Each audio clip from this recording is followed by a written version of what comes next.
রাস্তার ধারে এক বাসায় আগুন লাগছিল।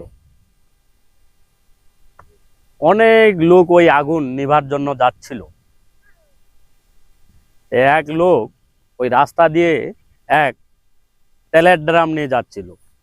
যে যেই পাইছিল সে সেই নিয়ে আগুন নিভার জন্য ছুটে গেছিল।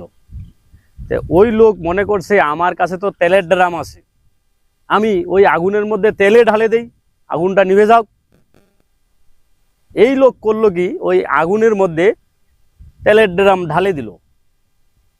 হ্যাঁ, আচ্ছা বলেন তো ভাই, আগুন নিমবে না জ্বলবে? আরো আগুন তো আরো দাও দাও দাও দাও করে জ্বলে যাবে।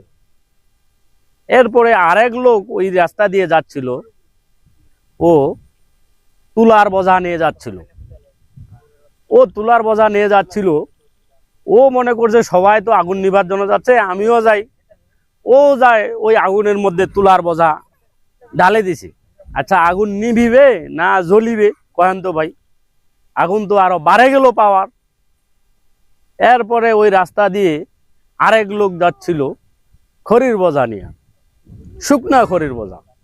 আচ্ছা ওই শুকনা খড়ির বোঝা ওই আগুনের মধ্যে যদি ফালায় দেওয়া যায়, আগুন আরো তেগুন উঠিবে না?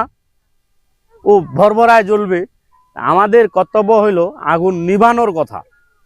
আমরা এই পাবলিক এত বদ, আমরা আগুন খালি জ্বালায় দিই, খালি জ্বালায় দিই।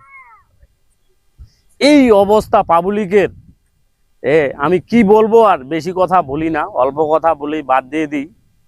কিছু সংখ্যা মানুষ আছে, এগুলা মশার মতন। মশা যেমন রাত্রে ঘুমায় না, ঠিক ওইরকম কতগুলা বদমাইশ মানুষ আছে, ঘুমায় না, সে নিজেও ঘুমায় না, আরেকজনকেও ঘুমাইতে দেয় না। আমাদের ঘুমটা নষ্ট করে দিছে। এই শুধু এগুলা কি বলবো, বললে তো আরো সমস্যা। আজকে আমিও যদি না পারি ঘুমাইতে, এই মশা যদি আসে আরো আমাকে দংশন করে দেয়, আমারও তো ঘুম নষ্ট করে দিবে।